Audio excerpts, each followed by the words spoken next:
오늘 우리에게 주신 주님 말씀은 신약성경 요한복음 8장 31절부터 36절까지입니다. 신약성경 요한복음 8장 31절부터 36절까지 함께 봉독하도록 하겠습니다. 그러므로 예수께서 자기를 믿은 유대인들에게 이르시되 너희가 내 말에 거하면 참으로 내 제자가 되고 진리를 알지니 진리가 너희를 자유롭게 하리라. 그들이 대답하되 우리가 아브라함의 자손이라 남의 종이 된 적이 없거늘 어찌하여 우리가 자유롭게 되리라 하느냐. 예수께서 대답하시되 진실로 진실로 너희에게 이르노니 죄를 범하는 자마다 죄의 종이라.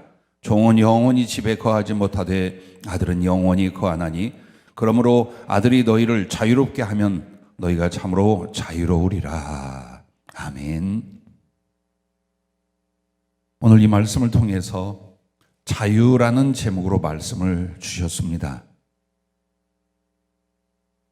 이사야 42장 7절 말씀부터 보면은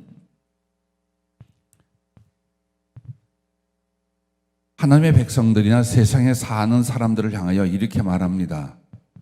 네가 눈먼 자들의 눈을 밝히며 갇힌 자를 감옥에서 이끌어내며 흑암에 앉은 자를 감방에서 나오게 하리라 라고 예수님이 세상에 오셔서 구속 사역을 이루실 때에 그 배경이 무엇인가를 그렇게 말합니다. 한마디로 감옥에 들어가 있는 자요 감방에 갇혀 있는 자라라고 말합니다. 여러분과 나를 감옥에서 이끌어내심을 말씀을 하셨습니다. 그 감옥이 무엇입니까? 죄와 죄로 말미암는 모든 것에서인 줄로 믿습니다. 주님이 요한복음 8장을 통해 이 말씀을 하실 때 유대인은 무엇보다 율법과 그 전통에 묶여서 하나님을 섬기나 자유가 없고 죄를 이기려 하나 더 매이게 되고 삶의 고난과 두려움에 갇혀 진정한 하나님 은혜 안에 자유가 없었던 때였습니다. 그러면 오늘 우리는 그리고 나는 어떤가 돌아볼 수 있기를 바랍니다. 1월에 계속 주시는 말씀의 그 주제가 무엇인지 기억하십니까? 승리를 위하여, 성공을 위하여, 주 예수 그리스도를 더욱 사랑하는 방법을 위하여 1년을 계획하고 또 평생을 계획하여 이 부분이다. 다른 데 있지 않고 바로 이 부분, 이 몇 가지에 있다라는 말씀을 계속 주고 계신 것입니다. 지난해까지 주 안에서의 성공과 승리가 지연됐거나 실패가 되었습니까? 주님을 더욱 사랑하려 했는데 여전히 형식적인 연약함에 머물러 있습니까? 그럼 어떻게 해서 주의 은혜 가운데 들어올 수 있는가? 이김이 되며 성취가 되며 사랑의 깊이가 될 수 있는가? 그걸 1월달 내내 지금 말씀을 주고 있습니다. 이 말씀을 받을 때나 전하기 전에 제일 간절한 기도는 이 말씀으로 나와 우리 성도들이 변화되게 하옵소서. 이 말씀대로만 하는 것이 모든 것에 주의 계획과 뜻이 이루어지는 것인데 안타까워 주님 이 말씀에 거룩한 능력을 주셔서 전하는 이나 받는 이가 말씀대로 살아 하나님의 계획과 은총 속에 승리하는 신앙생활 구하고 있습니다. 그러면 한번 보십시다. 여러분과 내가 하나님을 섬긴다고 하나 육체의 소욕과 세상을 섬기고 있고 진리를 따른다고 하나 현실과 세속에 묶여 있고 죄를 사함받고 의롭게 되었다고 하지만 죄성과 인간성을 벗지 못하고 하나님의 사랑과 천국을 바라여 산다 하나 세상의 미련과 염려가 지배하고 있으니 주의 은혜로 어둠에서 빛으로 감옥에서 자유한 자로 나아가지 못하고 있는 부분이 너무나 많이 있습니다. 주님은 세상에서 우리를 구원하라 하셨는데 우리는 이 세상에 매여 나오질 못하고 있는 부분들을 보시기 바랍니다. 주 안에서 무겁고 묶여버린 짐들을 벗어버리고 진정 자유를 누리고 자유롭게 주를 사랑하여 살려면 어떻게 됩니까? 그 첫째가 순종하여 주께 맡김으로라고 제안해 주셨습니다. 순종하여 주께 맡김으로.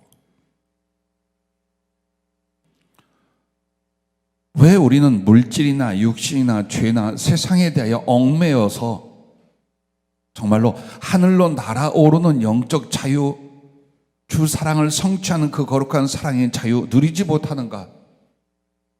내가 모든 염려와 두려움을 짊어지고 있기 때문입니다. 이 모든 짐을 주님께 맡길 수 있어야 되는데 맡길 만한 믿음이 생기질 않는 거예요.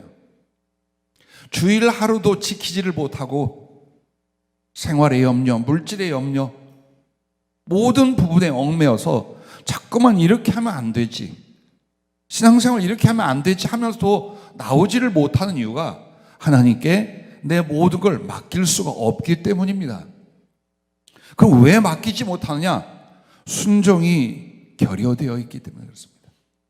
순종이 결여되면 믿음이 생기질 않습니다. 하나님께 모든 걸 맡겨 그분이 책임져 주시고 사랑으로 완성시켜 주실 나의 삶에 대하여 믿음이 생기질 않습니다.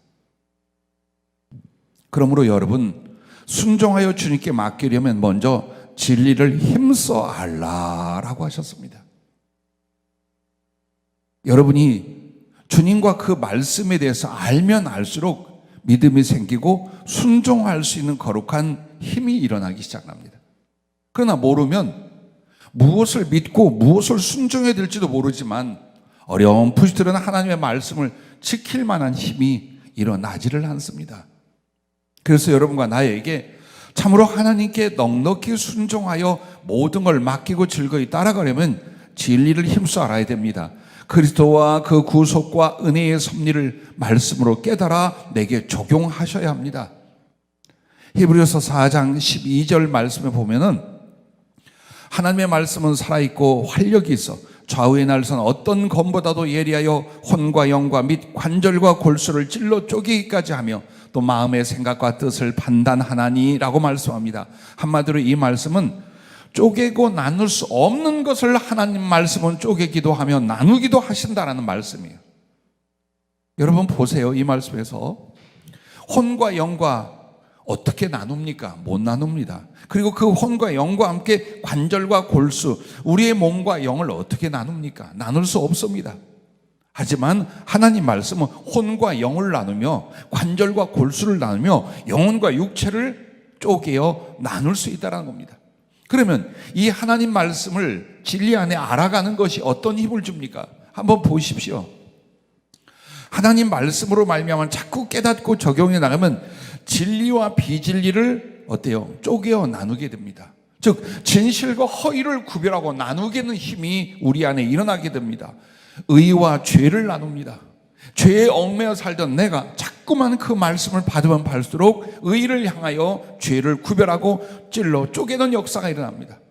죽음에 매여 죽음의 두려움으로 살던 사람들에게 하나님의 말씀은 생명을 주심으로 말미암아 죽음으로부터 생명을 나누게 하여 우리 안에 있는 생명은 온전하나 우리의 죽음의 그림자는 소멸되어 떠나가게 만드는 것이 하나님의 말씀인 줄로 믿으시길 바랍니다. 이와 같이 하나님 말씀이 내게 오면 내가 붙잡고 있던 것, 묶여 있던 것, 감옥에 갇혀 있는 것 같은 영적 상태, 생활의 상태가 무너지고 깨지기 시작해서 하나님의 은혜와 그 뜻대로 우리가 구별되기 시작한다라는 것입니다. 그러므로 아무리 바쁘고 힘이 들어도 여러분 순종 그 자체를 위하여 진리를 힘써 알아갈 수 있기를 바랍니다. 예전에나 지금이나 그 백성들을 보면 주님은 참 마음 아파하신 장면이 나옵니다. 마태복음 11장 28절부터 30절에 보면 수고하고 무거운 짐진 자들아 다 내게로 오라 내가 너희를 쉬게 하리라 그랬어요. 당시 유대 사회 그 사람들을 보면서 수고하고 무거운 짐진 자들아 라고 말합니다. 그리고 내게로 오라 내가 너희를 쉬게 하리라. 지금도 똑같이 말해요. 생업 문제, 물질 문제, 생활 문제, 인간관계 문제, 자녀 문제, 모든 것들에 대하여 왜 수고하고 무거운 짐이 됩니까? 그것은 우리를 짓누르기 때문이요, 거기에 얽매여서 내가 하나님의 뜻대로 살지 못하기 때문이에요. 그런데 주님이 주님에게 오랍니다. 내가 너희를 쉬게 하리라고 말합니다. 그러면서 나는 마음이 온유하고 겸손하니 나의 멍에를 메고 내게 배우라. 그리하면 너희 마음이 쉼을 얻으리니 이는 내 멍에는 쉽고 내 짐은 가벼움이라 하시니라. 그러면 주님에게 와서 주님의 멍에를 메고 주님께 배우는 게 뭡니까? 그분의 말씀입니다. 그분의 말씀이에요. 그분의 말씀을 우리가 배우는 것이 그분에게 나오는 것이요. 그 말씀을 배우고 나면 잘못 얽매여 있고 묶여 있던 나의 영혼과 삶으로부터 주님을 향하여 나아가게 되니 더 이상 무거운 짐이나 나를 가두는 감옥이 될 수 없게 된다 이 말이에요. 대부분 우리 삶에 하나님의 은혜가 가르쳐지나 그 은혜 속에 살지 못한 이유가 말씀의 부재요. 말씀을 깨달아 적용하지 않기 때문입니다. 부디 하나님 말씀을 통하여 주님께 나아가며 여러분에게 무거운 짐이 떨어져 나갈 수 있기를 바라고 주 안에서 자유할 수 있기를 바랍니다. 자, 보십시오. 여기서 쉼이라고 말씀한 게 뭔 줄 압니까? 살아가던 삶의 패턴이 바꿔진 게 아니에요. 내용이 달라진 게 아니라 마음의 쉼을 얻기 시작해요. 사랑하는 삶을 억지로 가는 것이 아니라 또 그것이 나를 붙잡아서 주님의 뜻과 사랑대로 못 사는 이 삶이 아니라 이제는 어때요? 똑같은 생활, 똑같은 직업, 똑같은 삶을 살아간다 할지라도 나의 마음과 생각의 구조가 바뀌었어요. 그리고 목적이 바뀌었어요. 하나님 말씀은 우리에게 그런 힘을 주시는 거예요. 그래서 여러분들 주님 안에서 쉼을 얻게 한다라고 하는 것은 얽매인 것들, 짓누르는 것들, 그것들로 하여금 벗어버리게 만들고 주님의 뜻과 사랑의 즐거이 따라가는 순종이 일어나기 때문에 쉼이 있다, 자유가 있다고 말씀하는 것입니다.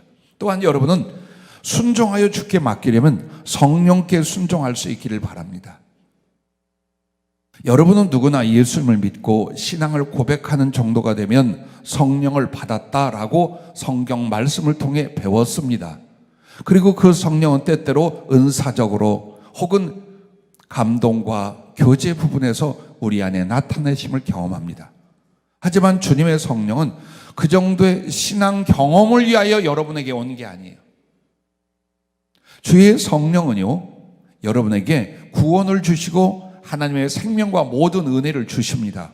그러나 무엇보다도 여러분에게 주님의 말씀과 뜻을 따를 수 있도록 지시하는 역할, 그리고 거기에 순종하려 할 때 힘을 주는 역할을 하나님의 성령이 하시는 거예요.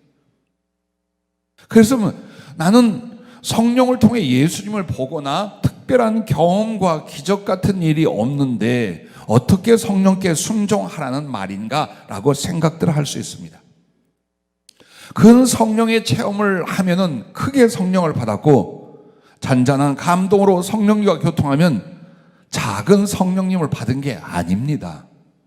성령님은 우리 주님과 아버지의 영으로서 이미 내게 임하셨어요. 그리고 내가 왜 더 그 성령님의 거룩한 사랑과 지배와 다스림을 받지 못하는가는 그 성령님이 말씀하시고 감동할 때에 안 따라 순종하지 않아요. 그래서 성령님은 나에게 거부당하시고 계심으로 말미암아 내게 오셨을지라도 역사하고 가르치시고 응원할 수가 없는 거예요.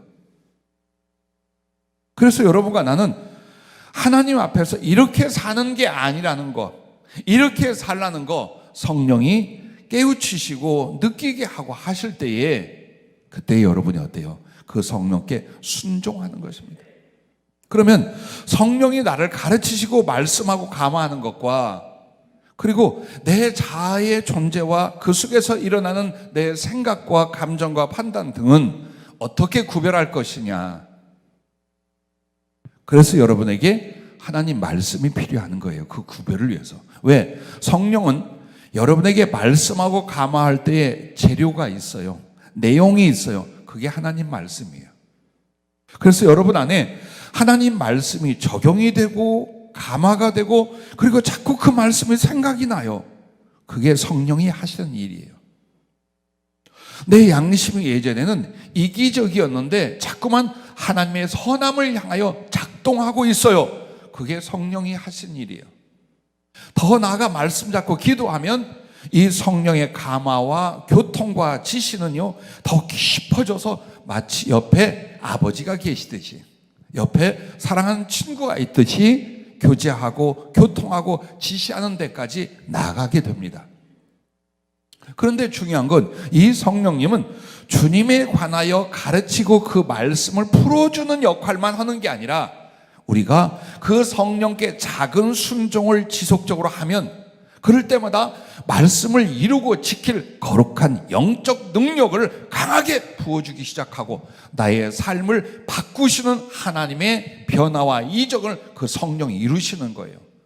그래서 성령은 크고 강하게 먼저 그 백성들에게 나타나는 게 아니라 조용히 그리고 세밀하게 말씀하며 여러분에게 역사하고 감동하기 시작해요. 그런데 중요한 건 이걸 무시하는 거예요. 대단한 크리스찬들이. 생각과 성격과 감정과 판단과 방향과 생활, 만남 속의 모든 일들에 대해 성령님은 여러분에게 감동하시고 지시하셔요. 근데 그것을 성령의 음성, 주님의 말씀으로 받아들이고 여러분이 그 순종을 하나하나 이루어간다면 여러분은 얽매인 것과 짓누르는 이 세상이나 물질이나 죄악이나 육신의 소욕으로부터 점점 어디로 갑니까? 그리스도의 생명과 사랑과 진리의 자유 가운데로 나가요. 그리고 그 순종을 이룰 수 있는 거룩한 능력이 자꾸 임합니다. 어떻게 임하냐? 기뻐. 주님 말씀이 부담이 되었는데, 그리고 지금 당장 현실을 위하여 영혼도 삶도 다 빼앗기고 있었는데 하나님의 성령께 순종하기 시작하면 그 말씀이 달고 기뻐지기 시작하는 거예요. 그리고 주님의 뜻이나 하나님의 사랑 가운데 이끌어감에 대해서 어때요? 기쁘게 따라가기 시작을 해요. 이게 성령의 은혜예요. 분명히 전에는 갈등이 있었어요. 이게 하나님 말씀인 줄 알고 이게 하나님의 계명인 줄 알아. 그러나 나의 현실이 이와 같고 내 몸에서는 이와 같고 내 습관과 성품과 사회와 삶은 이와 같고 항상 이런 것들이 우리를 자꾸만 그쪽으로 이끌고 왔어요. 그 이유는 성령님의 말씀과 작은 감동에 순종하지 않으니 내 스스로의 힘은 없어요. 세상에 태어나 세상으로 살았어요. 육신으로 살았어요. 죄로 살았어요. 그리고 못된 성품으로 살았어요. 그러니 아무리 선하고 이런 하나님 말씀을 준들 이게 말씀이 부담이 되고 갈등이 되지 기꺼이 따라갈 힘이 없을 때 하나님의 성령이 오셔서 자꾸만 내게 권면하고 감동하고 지시하는 말씀을 조금씩 받아들이기 시작해요. 그러면 어느 날 내가 주의 말씀을 깨닫는 것과 지키는 일에 대하여 혹은 그리스도를 사랑하기 때문에 나의 생활과 삶을 선택하는 일에 대하여 어때요? 자원하는 기쁨이 일어나기 시작을 해요. 여러분은 성령의 이 감화와 힘을 경험하지 못하면 완전 의식과 유선으로 밖에는 신앙생활을 못해요. 그래서 지난날 그 모습 그대로였던 거예요. 안 바뀌는 거예요. 절대로 안 바뀌어. 심령도 안 바뀌어. 생활도 안 바뀌어. 얼마나 고통스럽습니까? 이런 말을 하면 상처 내진 시험이라는 것을 접촉할 수 있는 사람들도 있어요. 크리스찬들 중에. 주일날 그 물질 문제 걱정 안 하시면 안 됩니까? 주일날 웬만한 가게나 기업체들도 주일은 쉽니다 해요. 그리고 안 해. 그런데 이 주일날 오는 손님이나 사업의 문제 때문에 벌벌 한 번도 주일을 예배에 참석은 하나 주일을 섬겨 하나님께 드린 일에는 평생에 실패하는 크리스찬들도 있어요. 왜? 거기에 얽매여 있는 거예요. 그 물질의 염려에 얽매여서 주일은 주님의 날이라고 말하면서도 나의 경제적인 활동이나 생활의 염려에 붙잡혀 벗어나지를 못해요. 왜 그렇습니까? 내 마음의 염려나 미련이 성령님의 감화보다 더 센 거예요. 더 강하게 나를 붙잡는 거예요. 그게 묶여 있는 거예요. 그게 감옥이에요. 그러나 점점 하나님 말씀을 내가 배웠어요. 그리고 성령은 내게 감동하기 시작해요. 그래, 지옥에서 건져 하늘나라까지 가게 하시는데 내가 그 주님 앞에 이 하루를 섬겨 못 드리겠는가? 내가 생활과 물질 걱정에 묶여서 이러고 신앙생활을 해야 되는가 하고 어느 날 결단을 내려요. 그러면 성령님은 계속 은혜를 주시고 힘을 주시며, 그러면 그 성령님의 역사는 어디까지? 나의 생활과 삶의 터전까지 축복하고 도우시기 시작을 해요. 그렇게 해서 여러분에게 성령님께 대하여 작은 감동의 조그만 지시와 그리고 약간의 내 양심의 자극을 주셔도 여러분이 즐거이 순종하잖아요. 그럼 큰 감동, 큰 나타남, 큰 역사로 여러분을 능히 하나님 말씀과 뜻대로 살 수 있는 힘이 되어 주신 줄로 믿으시기를 바랍니다. 그래서 우리로 하여금요, 이 주님 앞에 살면서 말씀과 성령께 순종치 않는 것이 많을수록 사실은 염려와 갈등이 깊어지고 시련과 실패는 커지게 했던 거예요. 그냥 연단이라고 말하지 마세요. 연단이 왜 옵니까? 순종치 못하는 부분 때문에 그래요. 그래서 여러분과 나는 큰 꿈이나 계획보다는 아주 작은 하나님 말씀을 붙들고 기도하면서 성령의 감동과 말씀 앞에 순종하려는 것만 하세요. 이걸 해야 돼요. 그렇게 하지 못하니까 더욱 현실과 사람과 세상을 의지하고 묶여서 살게 되는 거예요. 성령은 이런 것에서 자유를 주시게 하려고, 하나님 말씀으로 살 수 있더라, 정말 순종하는 것이 복이더라, 내 안에서 주님과 그 나라를 더욱 사랑하더라, 이걸 성령님이 순종하는 사람에게 능력과 은혜로 입혀주기 시작을 하는 거예요.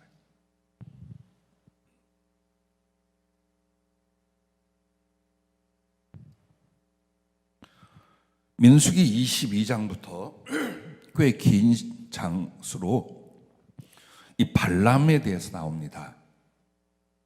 이 사람이 유브라데 강가에 살던 사람인데, 이 사람을 통해 하나님의 어떤 메시지나 감화가 일어났어요. 여호와의 선지자라고 말할 수도 있고 우상 숭배 주술가라고 말할 수도 있는 사람이었어요. 어쨌든 그는 여호와 하나님을 나름대로 경외하는 사람 같았어요.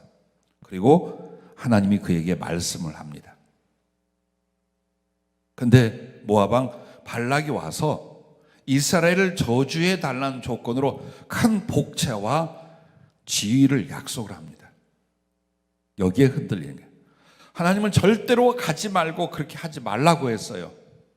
근데 눈앞에는 하나님 말씀 뒤에 뭐가 있어요? 많은 물질과 영예와 지위가 있어요.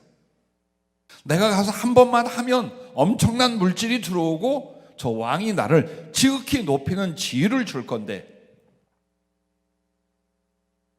여기에 붙잡히기 시작했어요. 그래서 갈등하는 그에게 하나님이 그럼 한번 갈 테면 가라, 가서는 이렇게 해라. 그리고 가려는데 누가 나타납니까? 하나님의 군대 장관이 나타나 막아요. 왜 그걸 모르느냐? 가라고 하는 게 하나님의 뜻이 아니라 처음 말한 것처럼 하나님이 가면 절대로 안 된다고 하는 것이 하나님의 뜻이지. 오늘날 우리들도 그래요. 그럼 네가 알아서 해. 그럼 잘못된 길이나 육신과 세상을 향한 것도 하나님이 네가 알아서 했다고 생각하고 그리로 가려고 하는, 하나님의 뜻과 우리에게 주신 은혜는 이미 주의 말씀 안에 정해져 있어요. 이걸 변개하시지 않아요. 그런데 물질에 얽매이니까, 세상에 얽매이니까 하나님의 뜻을 알면서도 이걸 자꾸 바꾸려고 하는 거예요. 이 발람의 이 뜻이요, 탐식가라는, 얼마나 음식이라든가 이런 데 욕심을 냈으면 이름이 아예 탐식가로 지었을 정도예요. 자, 이 사람이 우리들의 모습이에요. 하나님 알아요. 하나님과 교통해요.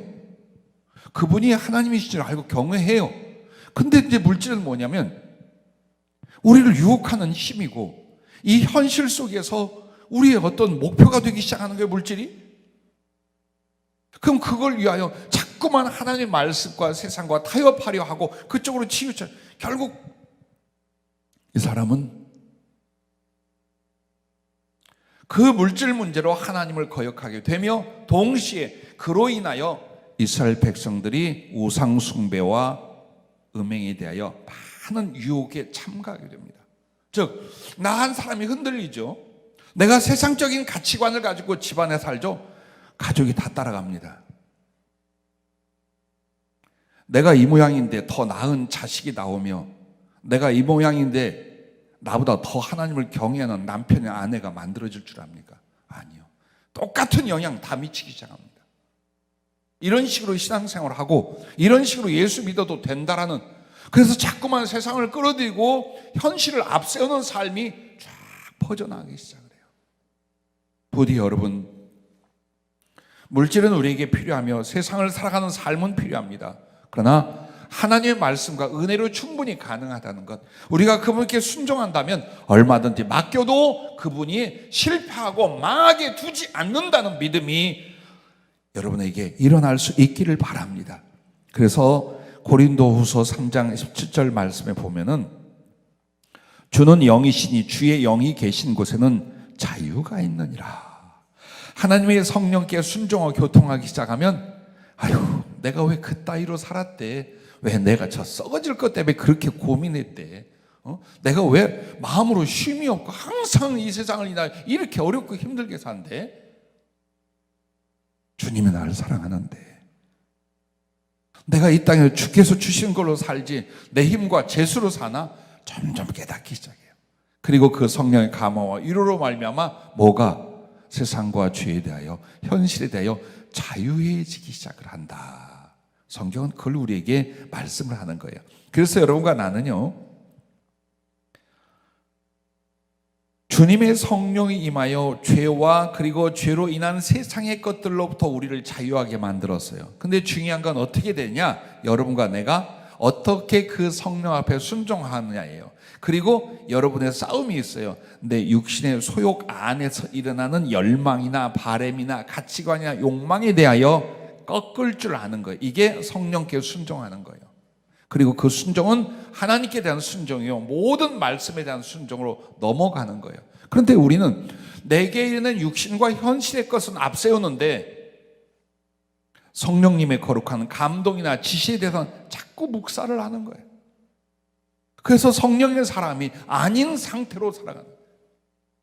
부디 여러분 안에는 현실을 쫓고자 하고 물질을 사모하고 그리고 육체의 소욕으로만 살고자 하는 강한 육신적인 것, 죄성의 것들이 있어요. 이걸 꺾어가면서 성령께 순종하려 한다면 좀 전에 말씀드린 그 성령의 기쁨, 성령의 깨달음, 성령의 능력, 그리고 성령과 주님 안에서의 사랑의 교통이 가능해져서 하나님의 말씀과 뜻을 따르며 자유를 누리게 만들어 주실 것을 믿으시길 바랍니다. 성령은요, 하나님의 사랑과 거룩의 능력으로 나를 더욱 순종할수록 충만하게 만들어서 할 수 없는 걸 하게 하고 모르는 것을 깨달아 진리 안에 자유를 누리게 하실 것을 믿으시기 바랍니다. 자, 그러면 이제 모든 것을 하나님의 사랑과 섭리에 담대히 맡기기 시작합니다. 내가 하나님 말씀을 깨달았어요. 그리고 그 말씀으로 나를 감화하는 성령에게 순종하기 시작했어요. 그러면 여러분 어때요? 믿어줘요. 하나님이 살아계시고 나를 사랑하는 것과 그리고 나의 영혼과 인생을 쭉 섭리해 나가는 하나님의 말씀과 그 손길에 대하여 확신이 오기 시작을 해요. 맡기게 되는 거예요. 똑같은 어려움이 와도 하나님께 더 맡긴 사람은 찬양할 수 있고 자유할 수 있어요. 그러나 맡기지 못한 사람은 계속 전전긍긍 고민하고 갈등하고 번뇌하고 심지어는 자살하고 이 지경까지 가는 거예요. 맡길 수 있습니까? 그 맡길 수 있는 믿음은 어디에서 온 걸까요? 순종하고 계시기 때문이에요. 그러나 못 맡겨. 그래서 염려에게 지고 현실에게 지고 항상 두려움과 번뇌로 가득해요. 순종을 안 하기 때문이에요.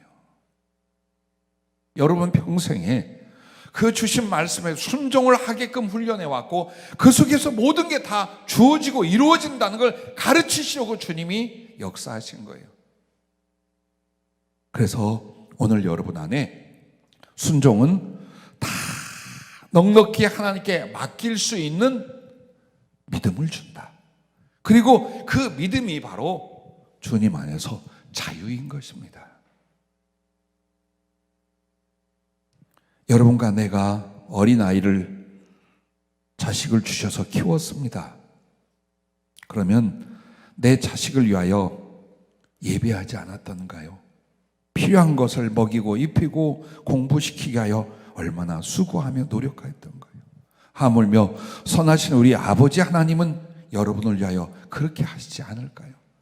근데 그게 믿어지고 맡겨지지 않는 이유는 자꾸만 그분의 사랑과 말씀을 저버리면서 현실적인 것과 내 육신의 걱정과 소욕에 대한 부분으로 자꾸만 움직여 가기 때문에 똑같은 세월을 산다 할지라도 한 사람은 믿어 맡겨 자유하고 한 사람은 정말 진으로 이 무거운 짐을 어찌하랴.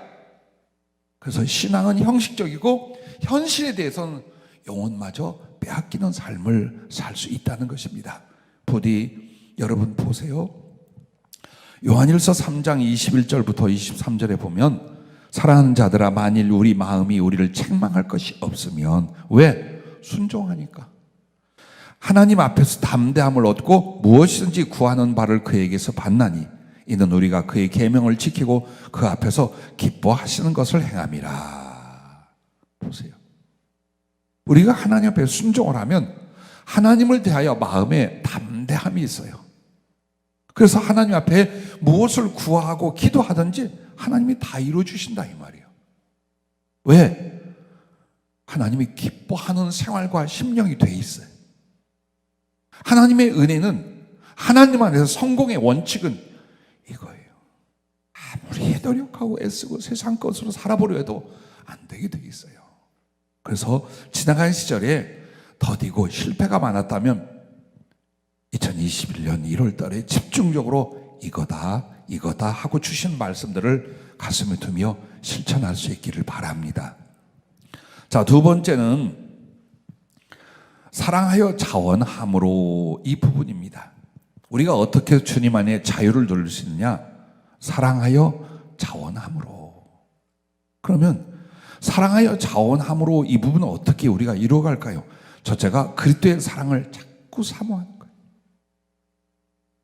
여러분이 세상에서 무엇을 가장 좋아하거나 집중하거나 집착하십니까?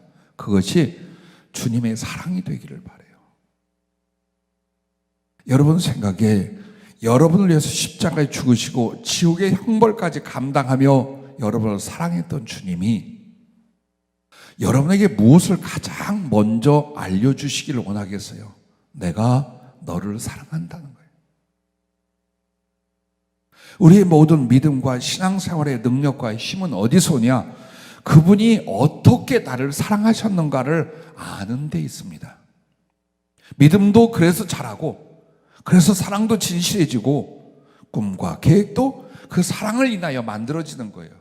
근데 여러분이 내 믿음이 이게 아니지, 내 신앙생활이 엉망이지 느껴진다면 여러분에게 지금 무엇이 부족해요? 그리스도의 사랑을 느끼고 기억할 수 있는 은혜가 없는 거예요. 그 사랑의 강렬함, 그 사랑의 진지함, 그 사랑의 친밀함이 내 안에 막 일어난다면 주님께 미치는 사람이 되는 거예요. 근데 아니야. 눈에 보이는 현실과 사람과 상황 외에는 아무것도 들어오질 않아. 그게 바로 그리스도의 사랑을 공급받지 못하거나 그 사랑을 깨닫지 못한 데 있어요. 그래서 여러분이 주님을 사랑이라는 말을 여러분이 원한다면 그 사랑을 사모해야 돼요. 어떻게 할 것이냐? 로마서 5장 5절은 너무나 많이 우리가 인용을 한 말씀이죠. 우리에게 주신 성령으로 말미암아 하나님의 사랑이 우리 마음에 부은 바 됨이니라는 말씀이에요. 즉 하나님의 사랑은 누구를 통해? 성령을 통해 오시고, 성령은 주된 목적이 뭐냐? 예수 그리스도의 사랑, 하나님의 사랑을 내게 부어주는 거예요. 그래서 여러분이 그 성령 앞에 순종하며 간절히 사모하고 하나님 말씀 속에서 정말 하나님의 사랑과 주님의 그 사랑의 섭리와 약속이 무엇인가를 찾아내려 하셔야 돼요. 그걸 찾아내셔야 돼요. 그러므로 마태복음 13장 44절 밭에 감추인 보화를 또 이렇게 한번 달리 적용을 해주셨어요. 성령께서. 여러분은 말씀의 밭에서 부지런히 그리스도의 사랑을 캐려고 하랍니다. 밭에 감추인 보화를 캐낸 농부가 그 밭을 일구고 그것을 팠잖아요. 그것처럼 여러분은 말씀의 밭으로 가서 그리스도의 사랑을 캐내려고 하래요. 즉 하나님 말씀 앞에서 주님의 사랑의 지혜와 주님의 사랑의 그 구체적인 은혜들을 깨달으려고 하라 이 말이야. 이거. 그러면 어떻게 되느냐? 그 밭에서 성령의 보배 앞에 담긴 주님의 넘치는 사랑의 보화를 네가 발견하게 될 것이다. 주님이 이렇게 사랑하고 주님의 은혜가 이와 같다는 것은 그것을 발견하고 캐내려는 노력이 없는 사람에게는 임하지 않아요. 자고 일어나서 예수님 사랑이 깨달아지더라, 길 가다가 주님 사랑이 깨달아지더라, 그런 일은 없어요. 정말 주님의 사랑과 은혜를 깨닫고자 기도하고 말씀 안에서 사모하고, 그때 여러분은 예수님 나를 이렇게 사랑하시는구나, 여기까지 사랑하셨구나, 이것도 사랑이었구나 를 깨달아가는 거예요. 눈물이 말라버린, 감동이 말라버린 신앙생활 회개해야 돼요. 회개해야 돼요. 자꾸 자기의 기쁨이나 보람을 세상 것에서, 그만큼 세상에 묶여버린 사람이에요. 크리스찬이라도. 그게 아니에요.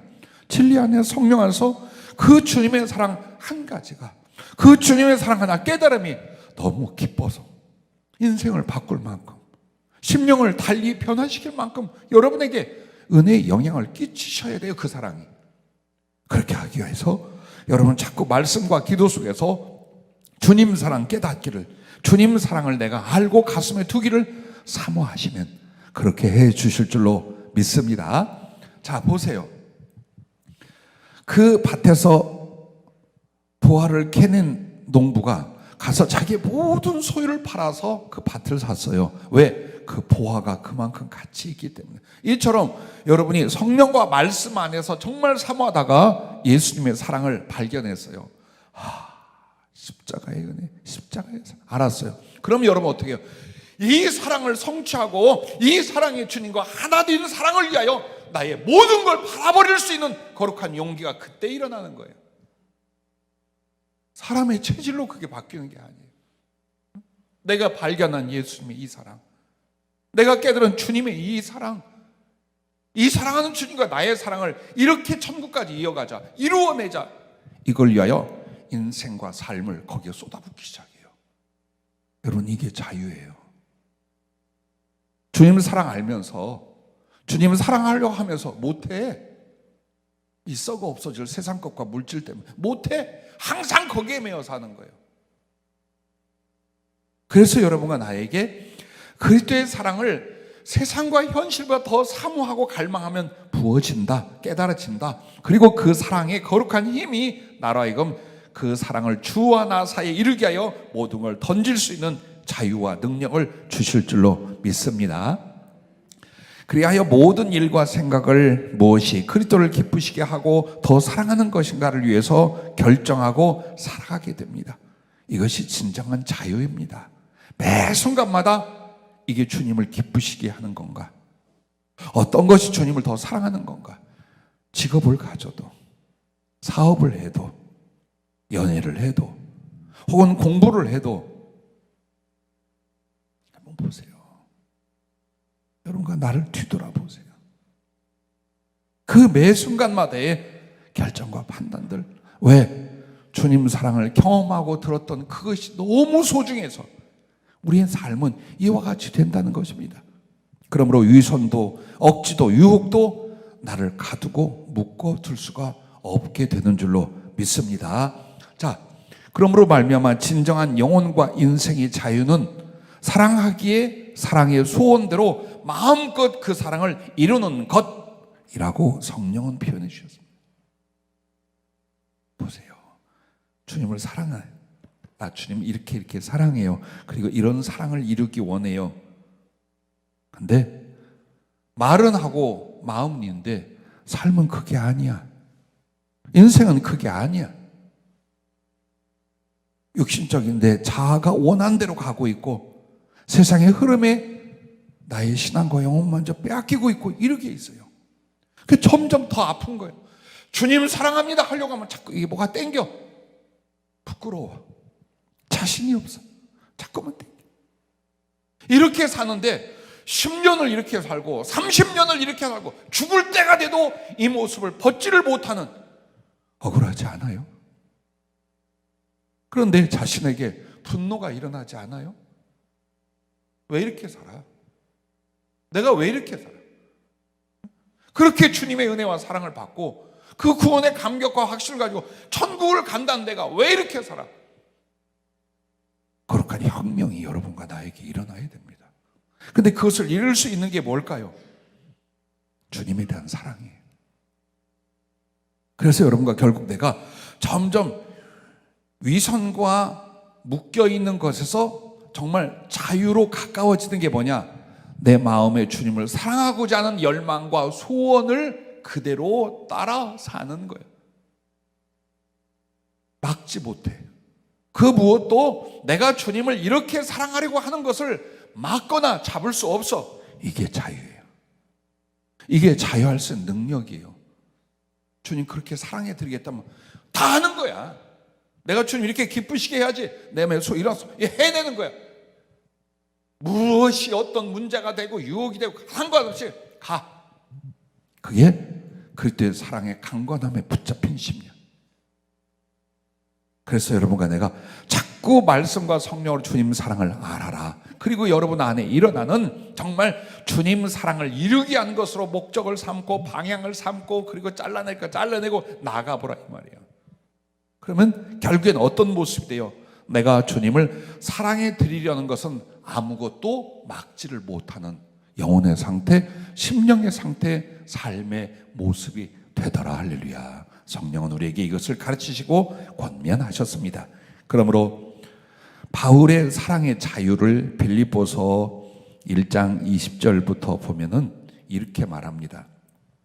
나의 간절한 기대와 소망을 따라 아무 일에든지 부끄러워하지 아니하고 지금도 전과 같이 온전히 담대어 살든지 죽든지 내 몸에서 그리스도가 존귀하게 되게 하려 하나니.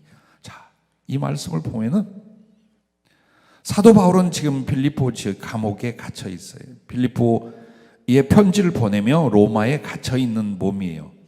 그리고 많은 고문을 당하고 언제 죽임을 당할지 모르는 그런 상태입니다. 그런데 그의 소원이 뭐냐? 자기 몸과 생명의 존재를 통해서 그리스도를 좀 더 존귀히 높이는 거예요. 왜? 이게 주님을 사랑하는 방법이기 때문에. 즉, 내 몸뚱이의 안일과 안전과 약간의 행복을 원하는 게 아니라 이 몸뚱이가 고난을 당하든 파쇄를 당하든 나를 통해 주님이 조금이라도 더 전파되고 높여지기만 한다면 나는 그렇게 좋을 수가 없다. 이게 내 소원이라 이거예요. 여러분, 이게 바로 자유예요. 남들은 지 몸뚱이의 건강 문제, 지 몸뚱이의 안전 문제를 위하여 다 모든 걸 버린단 말이에요. 신앙도 버리고 약간의 봉사도 버리고 기도도 버려. 근데 이 사람은 자기 몸뚱이에 어떤 고통을 당하든 어떤 죽임을 당하든 하여튼 예수님을 전하고 높이겠다는 거예요. 그리고 그게 확정되었어요. 이걸 자유라고 하는 거예요. 근데 그 자유의 힘이 어디서 왔어요? 그만큼 주님을 사랑해. 사랑하는 것을 자신도 막지 갖고 자신의 주변도 막을 수가 없게끔 되어버린 거예요. 그걸 가르쳐 나는 바울이 주님을 향한 사랑의 자유라고 말합니다. 그래서 그가 그 감옥 속에서도 가장 기뻐하는 행복, 그 행복이 뭐였느냐? 사람들이 자기를 따라 예수님을 전하는 일, 혹은 자기를 비난하게 하여 예수님에 관하여 말하는 일, 어떤 방도로든지 예수님이 전파되고 높임을 된다면 나는 기뻐하고 또한 기뻐하리라. 죽음이라도 주리라. 굶고 매맞고 죽는 거 두렵지 않아. 이제 그것은 더 이상 그에게 감옥이 되거나 그를 묶는 것이 될 수가 없는 거예요. 죽음도 핍박도 굶주림도 어떤 고난도 어떤 욕설도 괜찮아. 왜? 내가 주님을 사랑하여 이렇게 살기로 작정했고 난 그걸 해낼 거니까. 자유는 방종이 아닙니다. 자유는 아무렇게나 살 수 있는 것이 아니라 성경이 말하는 자유는 네가 주님을 사랑하니? 그래서 이렇게 사랑하려고 하냐? 그럼 해라. 했어. 그게 자유다 이거예요. 하려고 하는데 물질이 걱정돼. 하려고 하는데 육신이 걱정돼. 하려고 하는데 세상이 더 먼저야. 이게 바로 자유를 잃어버린 크리스찬의 모습이지만, 오늘 여러분 진정 그때의 사랑을 알고 그 사랑을 이뤄가며 사는 거룩한 힘이 주님 앞에 자유한 자가 되게 하실 줄로 믿습니다. 자, 또한 여러분 보세요. 세 번째는요, 꿈을 향해 나아감으로입니다. 나의 인생에 꿈이 있어요. 내가 얼마를 모아서 어떤 일을 하리라 그거 말고, 내가 어떻게 집을 짓고 어떤 전원 생활을 하고 하리라 이런 거 말고, 땅에서부터 하늘까지 이어지는 영원하고 진실한 꿈, 그리스도를 알고 그분을 사랑하면서 그 사랑을 위하여 만들어진 내 삶의 실제적인 꿈, 그거 말이에요. 이게 없으면 여러분은 평생에 이 세상의 현실의 감옥에 묶여서 한 발도 못 나와요. 울고 웃고가 세상에 있고 죽고 살고가 이 세상 현실에 있어요. 못 나와. 근데 그게 아니에요. 지금 이루지 못하고 잡지 못해서 내겐 꿈이 있어요. 그리스도를 사랑하는 막연한 것이 아니라 그리스도를 사랑하고 충성하게 하고 그분이 원하고 내가 원하는 바로 나의 삶에 이 부분이 있어요. 그걸 여러분이 분명히 주님을 잡고 있으면 안 흔들려요. 빼앗기지 않으면 안 흔들려요. 누가 나를 감금할 수 없어요. 누가 나의 이 마음을 빼앗을 수 없어요. 누가 나의 길을 좌로나 우로나 치우치게 못해요. 나는 그 꿈을 위해 살고 죽을 건데, 모든 소망도 노력도 모든 힘도 거기에 쏟을 건데, 자꾸만 이리 치우치고 저리 치우치고 중단하고 뱅뱅 돌고, 이게 바로 갇혀있는 모습, 묶여있는 모습이라면 오직 주님과 나의 꿈, 그 거룩한 사랑의 꿈을 위하여 한 길로 달려간다면 이게 자유입니다. 여러분, 이게 자유입니다. 그래서 여러분과 나에게 그리스도를 위한, 그리스도와 함께하는 진실의 꿈을 품으시되 여기에 목숨과 인생과 영혼을 걸 수 있으셔야 돼요. 한번 해보지, 그게 참 좋을 것 같아, 아니면 또 딴 거 하지, 이거는 여러분을 자유하게 하지 못해요. 부딪혀오는 상황과 현실이 자꾸만 여러분을 좌지우지 흔들어 버려요. 내가 주의를 하려고 하는데 물질이 안 따르잖아. 이것은 또 뭘까요? 물질의 종이 되어 있고 물질에 억압당하고 있는 모습이에요. 모든 부분에서 그와 같습니다. 그래서 만약 여러분이 주님과 함께하는 꿈이 내 인생에 설정되어 있다면 거기에 뭐가 있어요? 목숨과 인생의 가치관이 다 걸려 있어. 그렇기 때문에 양보하지 않아요. 타협하지 않아요. 뒤로 물러나지 않아요. 뒤로 물러나는 건 죽음이야. 즉 내 인생 존재의 가치가 없는 거야. 그러니까 절대로 빼앗기지 않는 거예요. 바로 그 꿈이 여러분을 자유하게 하는 거예요. 바울의 꿈은요, 사도행전 9장이나 26장에 보면 그가 주님을 모르고 하늘 진리를 잘 깨닫지 못해서 핍박하는 자였잖아요. 예수 믿는 사람은 죽이는데 끌고 가던 자였어요. 그러다가 예수님을 만나게 됩니다. 그리고 그 예수님이 그에게 뭐라고 해요? 여러 가지 구원의 말씀을 하셨겠죠. 사랑의 말씀도 하셨겠죠. 그 중에 비전을 주십니다. 너는 이방의 임금들과 많은 사람들을 위한 나의 택한 그릇이라. 네가 복음을 전하고 그들 가운데 나를 높이며 많은 영혼을 살릴 것이다. 이 비전을 줘요. 그 주신 비전은 주님의 소원이고, 바울이 그리스도를 사랑할 수 있는 최선의 것이 뭐냐? 바로 그 비전을 함께하는 인생이었던 거예요. 그러므로 가정을 내려놨어요. 육신의 열망과 바램도 내려놨어요. 다가오는 모든 고통과 괴로움과 가난과 죽음의 위협도 감수하기 시작을 했어요. 아무리 그를 죽이려 해도 굽히지 않아요. 아무리 물질적으로 어려워도 굽혀지지 않아요. 아무리 인간적인 정이 그립거나 그것이 나를 갈망하게 해도 굽히지 않아요. 이게 자유예요. 여러분, 이게 자유예요. 우리는 원대한 꿈을 품고 하나님 위해서 이렇게 살려가다 뭐가 안 된다, 무엇 때문에 맨날 이러고 있어요. 그게 자유가 없는 모습이에요. 그래서 여러분과 나에게 주님이, 만약 주님과 나의 사랑의 꿈이 있잖아요. 그럼 여러분과 나는 어떻게 할 것 같으냐? 여러분이 잘 아는 고린도전서 13장 7절, 사랑은 모든 것을 참고 모든 것을 바라고 모든 것을 믿고 모든 것을 견디느니라. 자, 다 참을 수 있고 믿을 수 있고 그리고 바라보고 그리고 견뎌낼 수 있어요. 왜? 그 사랑을 이루기 위하여, 주님과 나의 하늘나라까지 영혼을 위하여 갈 바로 그 사랑을 이루기 위하여 참을 수 있다. 언제나 믿을 수 있다. 언제나 견디고 바랄 수 있다. 이 거룩한 힘이 자기를 붙잡아 세상의 유혹도, 현실의 상황도, 물질 문제도, 인간 문제도 나를 누르거나 묶어두지 못한다. 그걸 우리는 성경에서 배우는 것입니다. 그러므로 여러분과 나는 이 땅에 사는 이유가 주님과 나의 사랑, 그 계획과 비전을 이루기 위한 것이라고 믿으시기 바랍니다. 거기에 전심전력하십시오.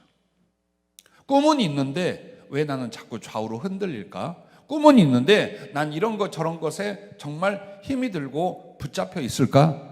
전심전력을 안 하기 때문이래요.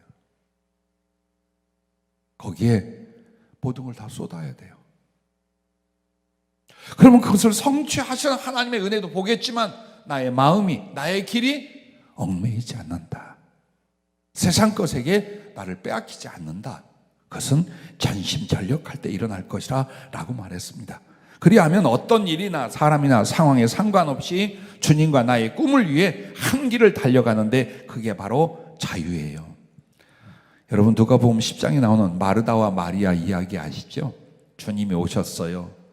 언니 마르다는 부엌에 가서 열심히 주방일을 하고 대접을 위하여 준비하고, 마리아는 예수님 발밑에서 앉아서 그의 말씀만 보고 주님 가까이 있는 것을 그렇게 좋아했어요. 언니가 성질 났잖아요. 바쁜데 안 도와준다고. 주님 말씀하셔서 쟤 좀 부엌으로 좀 보내주세요 하고 짜증을 냈어요.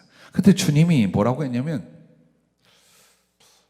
마르다야, 네가 너무 분주하니까 지금 심령 상태가 그렇겠구나. 너 그냥 한두 가지만 할 수 있는 거 해. 마리아는 지금 지가 좋은 것을 붙잡았기 때문에 빼앗기지 않을 거야. 자, 이 말씀을 적용해 보세요. 여러분 인생에 가장 좋은 게 뭡니까? 내가 가장 사랑하고 내 모든 걸 쏟을 수 있는 그 한 가지가 있습니까? 그래서 절대 빼앗기지 않을 주를 향한 그 사랑, 그 일, 그것이 있습니까? 마리아는 그걸 붙잡았다는 거예요. 그래서 주님 앞에 있는 그가, 주님 말씀으로 사는 그가 절대 그거 빼앗기지 않는다. 우리들에게도 이 말씀을 적용하는 거예요. 내게 그것이 있다면 세상이 나의 그 꿈을 빼앗지 못하고, 물질이나 사람의 관계가 혹은 때로는 심한 핍박이나 유혹이 내가 붙잡은 그것을 빼앗을 수 없더라. 바로 그것이 있습니다. 그게 중요한 거예요. 저 막연한 생각하지 마세요. 이렇게 해서 주의 일을 하라, 저렇게 해서 주의 일을 하라. 그거 꿈 아니에요. 절대적 꿈 아니에요. 그냥 좋은 뜻 생각해 보는 거예요. 오늘 여러분과 나에게 가져야 될 거는 목숨을 건, 모든 존재를 건, 너무 소중해서, 너무 기뻐서 어떤 유혹과 시험과 상황에도 빼앗기지 않을 그리스도를 향한 그 꿈, 그 사랑의 실천의 꿈, 이거 붙들고 가느냐, 이 사람이 자유할 수 있느냐, 세상과 현실에 노예될 수 있느냐가 이걸로 달려있답니다. 그러므로 주님 나라 간다며, 좀 이따 가신다며 무슨 면목으로 가서 뭐하고 살고 왔다고 하려고요? 우리 한번 그 생각해봐요. 섬뜩해요. 섬뜩해요.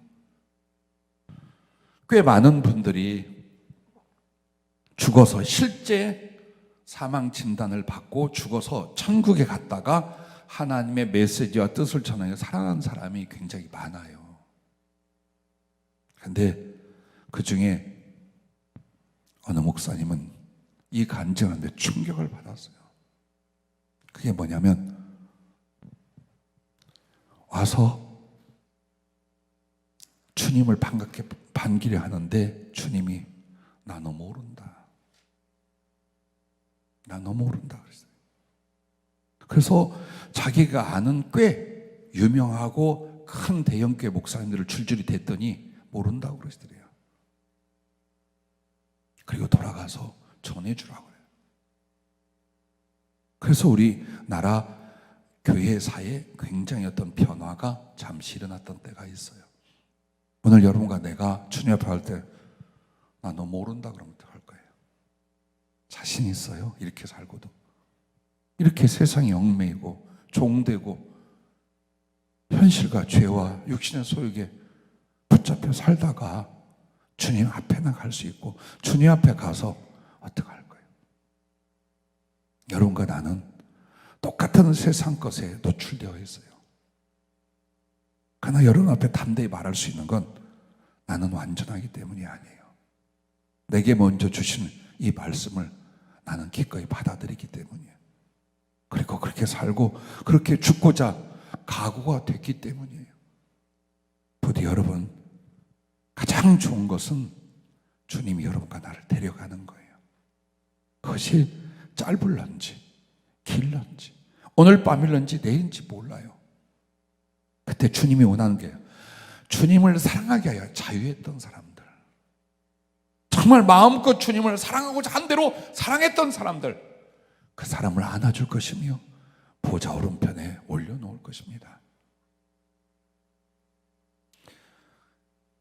결론을 말씀드리면 이렇게 해서 자유해진 영혼은요, 요한복음 8장 31절에 말한 것처럼 참으로 나의 제자가 되고 라고 말했어요. 진실로 주님의 제자는 누구냐? 자기 가정사나 현실이나 물질이나 상황이나 혹은 죽음과 삶이나 이걸 넘어선 사람들이에요. 주님이 왜 제자들을 불러 3년여 가까이 데리고 있느냐? 자유하게 만들어준 거예요.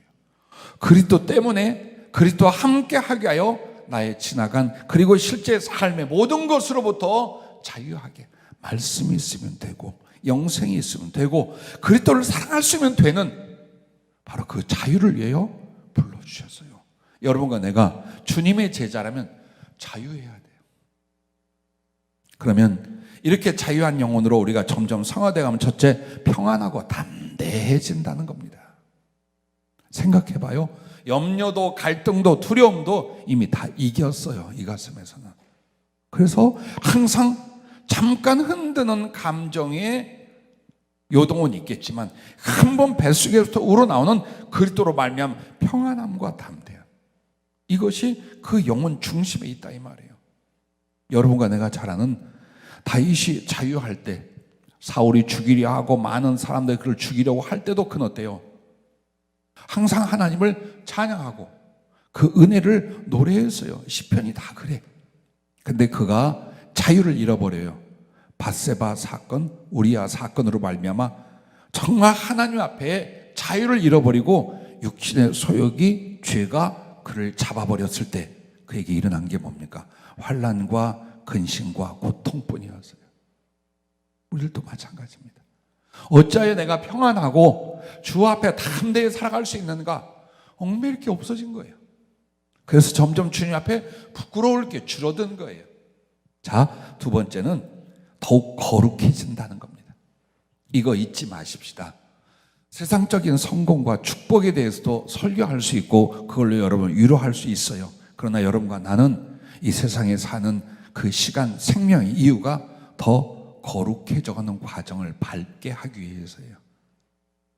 거룩하다는 건 그리스도께 속하고 그리스도를 닮아간 영혼과 삶의 성숙을 가르쳐 말합니다. 그런데 뭐가? 자유가. 그 자유는 그리스도께 속하는 거룩이었던 거예요.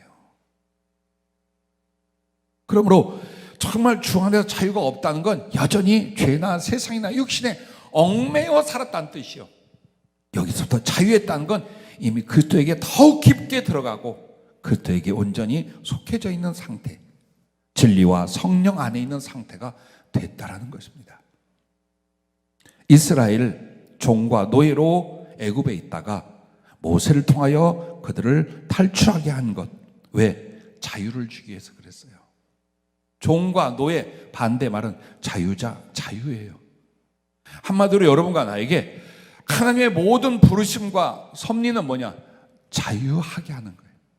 세상에 대하여, 죄에 대하여, 죽음에 대하여, 현실에 대하여 그리스도로 말미암아 자유하게 하는 것. 이것이 하나님의 구원이에요. 우리를 부르시는 하나님의 섭리와 뜻이라는 사실입니다. 여러분과 나는 땅의 벌레와 같습니다. 더러운 것, 썩어질 것, 흙의 것, 그거 먹고 뒹굴뒹굴 굴러다녀요. 그래서 너 버러지 같은 야곱아라고 이사야서에 보면 그렇게 불러요. 그런데 점점 자유해지는 건 뭘 말하냐? 하늘의 독수리가 돼가는 거예요. 땅으로부터 자유해지는 거야. 땅에 있는 먹을 것, 썩을 것, 땅에 있는 것들로부터 자유해진 게 뭘까요? 새 상징이에요. 이와 같이 여러분이 영적인 독수리가 되는 것, 이 세속과 이 땅과 이 세상의 죄성, 여기에 얽매여 있다가 내가 그것부터 자유해지는 만큼 여러분 하나님의 자유한 능력의 독수리가 되는 줄로 믿습니다. 하나님의 능력은 여기서 나오고 하나님의 쓰심은 여기서부터 나온답니다. 그리고 끝으로 하나님의 뜻을 최상으로 이루게 된답니다. 자, 하나님이 내게 주신 뜻이 어떤 것들이었어요? 죽게 대한 사랑, 육체의 유혹과 위협, 핍박에서 자유하니 주님에 대한 사랑도 최상으로 이 사람이 이루게 되고, 자, 자신의 선한 꿈, 그것도 죄와 물질이나 육신의 소욕에서 자유했더니 어떻게 합니까? 요셉처럼 다니엘처럼 하나님이 어때요? 그거 이루어지게 해주는 거예요. 망할 수가 없는 거예요. 안 될 수가 없는 거예요. 그의 선한 꿈도. 그리고 행복한 인생에 대해서도 어떻습니까? 정말 내가 행복한 인생이 뭡니까? 하나님과 동행하고 성령으로 살게 되니 영혼 최상의 만족을 누리게 됩니다. 누가? 자유하게 된 사람이요. 또한 영원한 하늘의 상급과 지위도 보세요. 이 사람이 정말 하늘에서 가장 높은 상급과 영광과 지위를 얻을 수 있는 건 세상에서 마음껏 그리스도를 사랑할 수 있었기 때문이랍니다. 마음에 있는 바를 그대로 주님 사랑을 실천하며 살았어요. 이 사람의 사랑이 진실이었고 이 사람의 사랑이 가장 깊이가 있었던 거예요. 그 사람이 주님 보좌 우편에 설 사람들이다. 그러므로 오늘 여러분이 오늘 이 땅에서 주님을 섬기고 사랑하는 모든 일, 그분에게 쓰임받고 그분과 나의 꿈을 이루는 일, 그리고 주님 나라에 가서 가장 큰 영광과 사랑의 지위를 받는 일, 이게 다 어디에 있다? 자유해지는 데 있다.